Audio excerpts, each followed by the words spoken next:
പ്രിയമുള്ളവരെ നമസ്കാരം. ഇന്ന് ഞാൻ പറയാൻ പോകുന്നത് വിശേഷം എന്ന സിനിമയെക്കുറിച്ചാണ്. ആനന്ദ് മധുസൂദനൻ കഥ എഴുതി സംവിധാനം ചെയ്ത് മൂപ്പർ തന്നെ മെയിൻ റോളിൽ അഭിനയിച്ച ഒരു സിനിമയാണ് വിശേഷം. സാധാരണ നമ്മൾ കല്യാണം കഴിഞ്ഞ ആളുകളോ പെണ്ണുങ്ങളോടൊക്കെ പലരോടും ചോദിക്കാറുണ്ട്, വിശേഷം വല്ലതായോ? സെയിം സംഭവം തന്നെയാണത്. സിനിമ ആരംഭിക്കുന്നത് ആനന്ദ് മധുസൂദനൻ്റെ കല്യാണവുമായി ബന്ധപ്പെട്ടാണ്.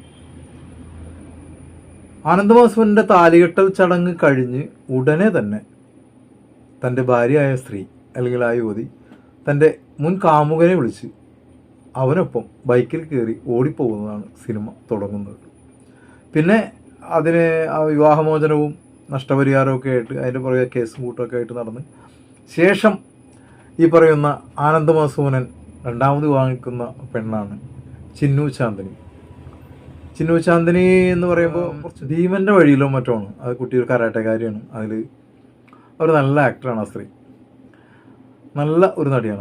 അവർ ആണ് രണ്ടാമത്. അവർ ഇതിനകത്തൊരു പോലീസുകാരിയായിട്ടാണ് അഭിനയിക്കുന്നത്. അപ്പോൾ ഈ പെണ്ണുകാണുള്ള ചടങ്ങ് തന്നെ കാണാൻ പോകുന്നത് തന്നെ സമരം നടക്കുന്നിടത്ത് ലാത്തി ചാർജിൻ്റെ ഇടയിലാണ് പെണ്ണ് കാണാൻ പോകുന്നത്. ഇതിനു മുമ്പ് ഒരിക്കൽ വെറുതെ ലാത്തി ചാർജ് നടക്കുന്നിടത്ത് കൂടി പോയ ഈ ആനന്ദ് മധുസൂദനന് ഈ പോലീസുകാരത്തിൽ നിന്ന് നല്ല ഇടി കൊണ്ട ഒരു ചരിത്രവും ഉണ്ട്. അപ്പോൾ അത് സംസാരത്തിനോട് പറയുന്നുണ്ട്. പെണ്ണിനെ ഇഷ്ടമായി, കല്യാണം നടക്കുന്നു.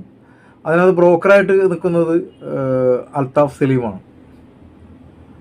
പുള്ളി നന്നായിട്ട് തന്നെ തൻ്റെ വേഷം വളരെ മനോഹരമായിട്ട് കൈകാര്യം ചെയ്തിട്ടുണ്ട്.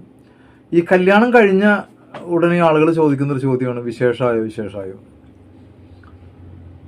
അങ്ങനെ ഈ പെൺകുട്ടിക്കാണെങ്കിൽ അവർ പ്രഗ്നൻ്റ് ആവുന്നില്ല. അങ്ങനെ ഒരു ഭയങ്കര നിരാശയൊക്കെ ആയിട്ട് അവസാനം ഒരു പ്രഗ്നൻ്റ് ആവണതും കുട്ടി ഉണ്ടാവുന്നതൊക്കെയാണ് കഥ.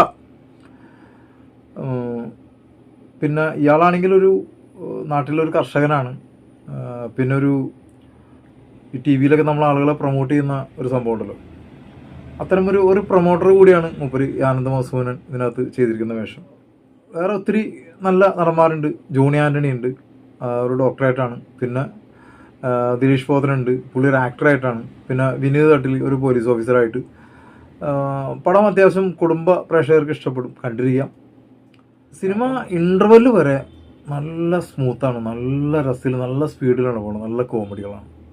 ഇൻ്റർവെല്ലിന് ശേഷം ലേശം ലാഗ് ചെയ്യുന്നുണ്ട് എങ്കിൽ പോലും നമുക്കത് ഒരുപാട് ഫീൽ ചെയ്യില്ല, അങ്ങനെയുള്ളൊരു വിഷയങ്ങളൊന്നും.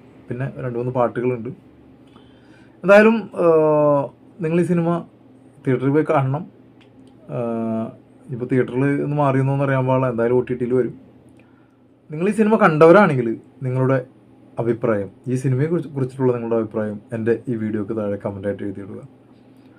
അതുപോലെ നിങ്ങൾ ആദ്യമായിട്ടാണ് എൻ്റെ ചാനൽ കാണുന്നതെങ്കിൽ കഴിയുമെങ്കിൽ ഒന്ന് സബ്സ്ക്രൈബ് ചെയ്യുക, ബെല്ലൈക്കൺ ഇനാബിൾ ചെയ്യുക. അപ്പോൾ മറ്റൊരു സിനിമയുടെ വിശേഷങ്ങളുമായി കാണും വരേക്കും എല്ലാവർക്കും നന്ദി, നമസ്കാരം.